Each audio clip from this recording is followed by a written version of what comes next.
ఒకటి గుర్తుపెట్టుకోవాల్సిన అవసరం ఉంది అధ్యక్ష. అధ్యక్ష, మనం గుర్తుపెట్టుకోవాల్సిన అంశం ఏమిటి అని అంటే అధ్యక్ష, మన రాష్ట్రం చివరి రాష్ట్రం అధ్యక్ష. ఇది వెరీ ఇంపార్టెంట్ అధ్యక్ష, మనం గుర్తుపెట్టుకోవాల్సింది అధ్యక్ష. ఎందుకనంటే మనది చివరి రాష్ట్రం.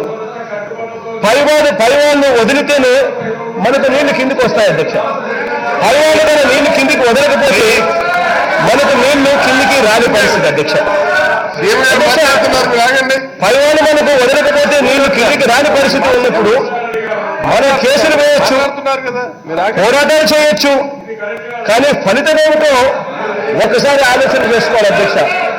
కారణం ఏంటంటే అధ్యక్ష, మనం ఇప్పటికే కృష్ణా జలాల విషయంలో ఏం జరుగుతూ ఉందో మనం అంతా కూడా కళ్ళ ఎదుటే చూస్తా ఉన్నాం. ఇక చంద్రబాబు నాయుడు గారి గురించి మాట్లాడాల్సిన పనే లేదు. ఆయన ఎందుకు అడుస్తున్నాడో ఆయనకే తెలీదు, ఎందుకు లేస్తున్నాడో ఆయనకే తెలీదు. ఆయన మాట్లాడినంతసేపు మాట్లాడినంతసేపు ఒక్క మాట మాట్లాడకుండా ఇక్కడి నుంచి విన్నప్పుడు ఓపకుండానే విన్నప్పుడు అయితే చెప్పేది కూడా వినే గుణం కూడా ఉండాలి. 40 ఏళ్ళ ఇండస్ట్రీ అని చెప్పుకుంటా ఉన్న ఈ పెద్ద మనిషికి ఏమాత్రం బుద్ధి జ్ఞానం లేదు అని చెప్పి ఇంతకన్నా చెప్పాల్సిన అవసరం లేదు అధ్యక్ష. ఇలాంటి పరిస్థితుల్లో మనం ఉన్నాం అధ్యక్ష. ఇలాంటి పరిస్థితుల్లో మనం ఉన్నప్పుడు ఒకసారి ఆలోచన చేయాల్సిన అవసరం ఉంది. ఆలోచన ఏమిటి అంటే అధ్యక్ష, గోదావరి నది నుంచి శ్రీశైలం కానీ నాగార్జున సాగర్ కానీ అక్షయ 4 టీఎంసీల నీళ్లు కదా మనం తీసుకొని పోగలిగితే 120 రోజుల అధ్యక్ష గోదావరి నది తగ్గుతుంది. జూన్ మాసం కానీ, జూలై మాసం కానీ, ఆగస్టు మాసం కానీ, సెప్టెంబర్ మాసం కానీ, అక్టోబర్ మాసం కానీ కేవలం 4 నెలలు మాత్రమే, కేవలం 4 నెలలు మాత్రమే ఈ గోదావరి జలాలు నీళ్లు పొందుతాయి. నేను మాట్లాడుతూ ఉన్నానో తెలీదు, ఏం చేస్తూ ఉన్నానో తెలీదు. నిజంగా రాష్ట్రాన్ని దృష్టి పట్టించడానికి మాత్రమే ఇదివైపు చర్చ జరుగుతూ ఉంది. మాట్లాడుతూ ఉన్నప్పుడు పూర్తిగా విన్నాం. ఒక మాట మాట్లాడలేదు. ఇవాళ నేను మాట్లాడటం మొదలుపెట్టేసరికి ఆయన ఒక మాట పడేవాళ్ళకు అడగకుంటే ఏకంగా ఇక్కడికి వచ్చి ఏకంగా మా మాటలు వినిపించకూడదు అని చెప్పి మీ పోడేవులు కూడా చుట్టుముట్టి మైకుల్లో మీ మాట వినిపించకూడదు అని చెప్పి ఏకంగా దుర్బుద్ధితో దుర్మార్గంగా అన్యాయంగా మాట్లాడుతూ ఉన్నా ఈ పెద్ద మనిషి మంచిగా అడుగుతా ఉన్నాను అధ్యక్ష. నేను ఈ మనిషి రాక్షసులకి ఈ మనిషిని చూస్తే భయమో రాక్షసులకు తప్ప మనిషి గుర్తులేదని చెప్పి నేను చెప్తా ఉన్నాను అధ్యక్ష. అధ్యక్ష, ఇది ఒక నిమిషం ఆలోచన చేయాలి అధ్యక్ష. అధ్యక్ష,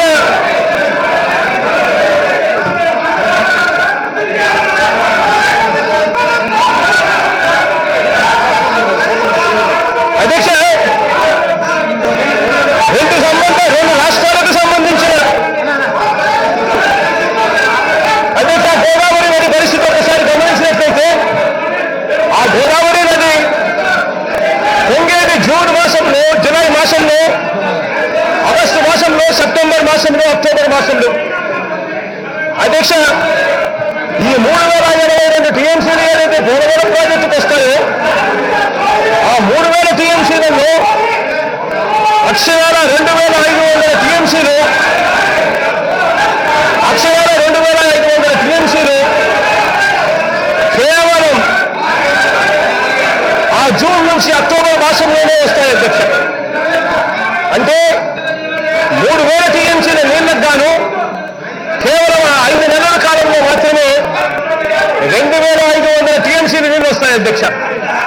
ఇటువంటి పరిస్థితుల్లో 4 టీఎంసీల నీళ్లు కనుక మనం తీసుకొని పోగలిగితే, రోజుకు 4 టీఎంసీల నీళ్లు కనుక మనం తీసుకొని పోగలిగితే ఈ 4-5 నెలల్లోనే కేవలం 120 రోజులు చెప్పి లెక్కేసుకున్నా కూడా 120 రోజులు ఇంటూ 4 టీఎంసీలు అని చెప్పి లెక్క కడితే కనీసం అంటే 450 నుంచి 500 టీఎంసీల మధ్యలో నీళ్లను మనము శ్రీశైలం కు తీసుకొని పోవచ్చు, నాగార్జున సాగర్కు తీసుకొని పోవచ్చు అనేది మనమంతా కూడా మర్చిపోకూడదు అధ్యక్ష. అధ్యక్ష, ఇవాళ ఒక్కసారి గమనించాలి అధ్యక్ష, ఇవాళ శ్రీశైలం ప్రాజెక్టులో శ్రీశైలం డ్యామ్ కెపాసిటీ ఎంత అని చెప్పి చూస్తే 215 టీఎంసీల శ్రీశైలం డ్యామ్ కెపాసిటీ అధ్యక్ష. ఒకసారి నాగార్జున సాగర్ డ్యామ్ కెపాసిటీ ఎంత అని చెప్పి చూస్తే నాగార్జున సాగర్ డ్యామ్ కెపాసిటీ 315 టీఎంసీల అధ్యక్ష. అధ్యక్ష, ఒకవైపునేమో మనకు ప్రాజెక్టులు ఉన్నాయి, పక్కనే ప్రాజెక్టులలో డ్యాముల్లో నీరు నింపుకోవచ్చు.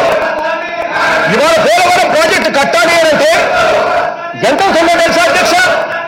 కేవలం 190 టీఎంసీల కెపాసిటీ ఉన్న పోలవరం ప్రాజెక్టు కట్టడానికి అక్షరాల 55,000 కోట్ల రూపాయలు లెక్క కడతా ఉన్నారు అధ్యక్ష. ఈరోజు పోలవరం ప్రాజెక్టు కట్టాలంటే 190 టీఎంసీల కెపాసిటీ ఉన్న పోలవరం కట్టడానికి అక్షరాల 55,000 కోట్ల రూపాయలు ఖర్చు అవుతా ఉంటే శ్రీశైలం లాంటి ప్రాజెక్టు కట్టాలంటే ఎంత అవుతుంది? 215 టీఎంసీల కెపాసిటీ. నాగార్జున సాగర్ కట్టాలి అంటే 315 టీఎంసీల నాగార్జున సాగర్ కట్టాలి అంటే కట్టడానికి ఎంత అవుతుందో ఒక్కసారి ఆలోచన చేయమని అడుగుతా ఉన్నా.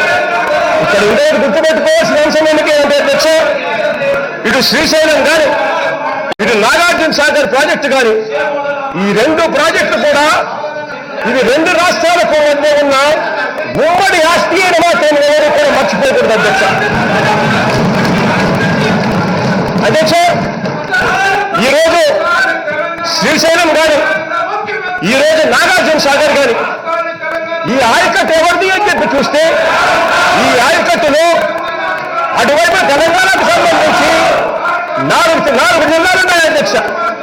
ఖమ్మం జిల్లాను, నల్గొండ జిల్లాను, అటువైపు రంగారెడ్డి, మహబూబ్నగర్ జిల్లాను, 4 జిల్లాలు వాళ్ళకుంటే మనకు సంబంధించినంత వరకు 9 జిల్లాలు ఉన్నాయి అధ్యక్ష. కృష్ణ ఆయకట్టు మీద ఆధారపడి ఉంది. శ్రీశైలం మీద ఉంది. శ్రీశైలం మీద ఆధారపడిన జిల్లాలు ఏమిటి అంటే రాయలసీమకు సంబంధించిన 4 జిల్లాలు, రాయలసీమకు సంబంధించిన 4 జిల్లాలు కాక ప్రకాశం, నెల్లూరు ఇవన్నీ కూడా శ్రీశైలం మీద ఆధారపడి ఉన్నాయి. నాగార్జున సాగర్ మీద ఆధారపడి ఉన్న జిల్లాలు ఏమిటి అని చేస్తే కృష్ణా జిల్లా, గుంటూరు జిల్లా, వెస్ట్ గోదావరి జిల్లా, మొత్తంగా 9 జిల్లాలు నాగార్జున సాగర్ శ్రీశైలం మీద ఆధారపడి మన వైపున ఉంటే 4 జిల్లాలు వాళ్ళ వైపున ఉంచి శ్రీశైలం నాగార్జున సాగర్ మీద ఆధారపడి ఉన్నాయి అధ్యక్ష. ఇటువంటి పరిస్థితుల్లో నాగార్జున సాగర్ కానీ శ్రీశైలం డ్యామ్ కానీ ఈ 2 కూడా ఉమ్మడి ప్రాజెక్టులు, ఈ 2 కూడా ఉమ్మడి ఆస్తులు అధ్యక్ష. సో ఇద్దరు ఇండస్ట్రీలు ఉన్నాయి, ఇద్దరు ప్రజలు ముడిపడి ఉన్నారు. ఇటువంటి పరిస్థితుల్లో కలిసికట్టుగా అడుగులు వేస్తే ఆ అడుగులు వేసినందువల్ల ఇరు రాష్ట్రాలకు ఉన్న ప్రజలకు మేలు జరుగుతుంది అని చెప్పి ఒక నిర్ణయం అన్నది ఈ దిశగా చేస్తే ఎలా అవుతుంది అని ఆలోచన చేయడం వరకు జరుగుతూ ఉంది అధ్యక్ష.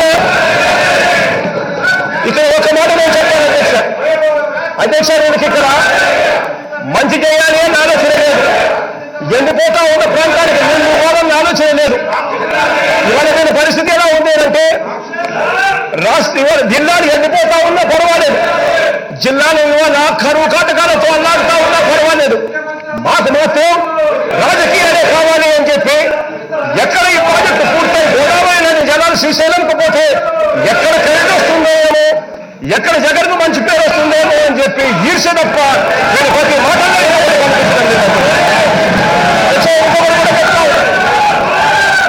వీళ్ళు చెప్పిన ప్రతి అంశము తెలంగాణ భూభాగం నుంచి నీళ్లు వస్తే ఆ నీళ్లు శ్రీశైలంకు నాగార్జున సాగర్కు చేరక మునిపే ఆ నీళ్లు పూర్తిగా రాకుండా పోతాయేమో అని చెప్పి వీళ్ళు చెప్పిన ప్రతి మాట పరిగణలోకి తీసుకుంటాం అధ్యక్ష.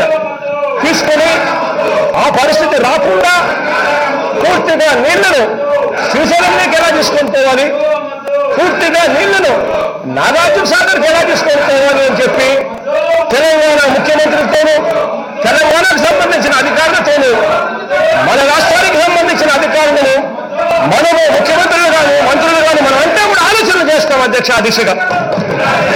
ఎందుకంటే వీళ్ళు శ్రీశైలంలోకి వస్తే నేను నాగార్జున సాగర్ చేస్తే తెలంగాణలో 4 జిల్లాలు బాగుపడతాయి, ఆంధ్ర రాష్ట్రంలో ఉన్న 9 జిల్లాలు బాగుపడతాయి. ఈ లోపల ఎటువంటి నీళ్లు కూడా ఎక్కడికి పోకుండా ఆ నీళ్లు నేరుగా శ్రీశైలంలోకి నాగార్జున సాగర్కి వచ్చే పరిస్థితిని ఎలా తీసుకొని రావాలి అన్న అంశం మీద పూర్తిగా ఆలోచన చేస్తామని చెప్పి మరొక్కసారి కూడా చెప్తా ఉన్నా అధ్యక్ష. ఇంకో విషయం కూడా చెప్తా ఉన్నా అధ్యక్ష, ఎటువంటి పరిస్థితుల్లో కూడా ఇది మంచి జరగదు అని అనుకుంటే మాత్రం ఖచ్చితంగా అడుగుని ముందుకు పోయాం, మంచి జరుగుతుంది అంటే మాత్రం ఖచ్చితంగా అడుగుని ముందుకు వేస్తామని చెప్పి మాత్రం ఖచ్చితంగా చెప్తా ఉన్నారు అధ్యక్ష. వీళ్ళ బుద్ధిని మీరు గమనిస్తూనే ఉన్నారు. సాక్షాత్తు అసెంబ్లీలో చర్చ జరుగుతూ ఉంది, ముఖ్యమంత్రిగా నేను రిప్లై ఇస్తా ఉన్నాను, వాళ్ళు మాట్లాడే ప్రతి మాట విన్నాం. అటువైపు నుంచి ఒకరు మాట్లాడలేదు, కేశవ్ గారు మాట్లాడారు, చంద్రబాబు నాయుడు గారు మాట్లాడారు, ఒక్కరు కూడా అడ్డు తగలలేదు. అడ్డు తగలకపోగా వాళ్ళు చెప్పిందంటే పూర్తిగా విన్నాం. విని తర్వాత చివరికి ముఖ్యమంత్రిగా నేను రిప్లై ఇస్తా ఉన్నప్పుడు కూడా కనీసం ఆ రిప్లై విని ఆలోచన చేయాలని చెప్పి ఆలోచన కూడా లేకుండా నా రిప్లై ఎక్కడ వినిపిస్తుందో ప్రజలకు ఆ రిప్లై ఎలా వినిపించకుండా చేయాలి అన్న ఆలోచనతో స్పీకర్ పోడియం దగ్గరికి వచ్చి మీ మైకుల ద్వారా నేను మాట్లాడేది మాటలు వినపడకుండా చేయాలని చెప్పి ఆరాటపడతా ఉన్న మీరు దుర్బుద్ధిని చూసి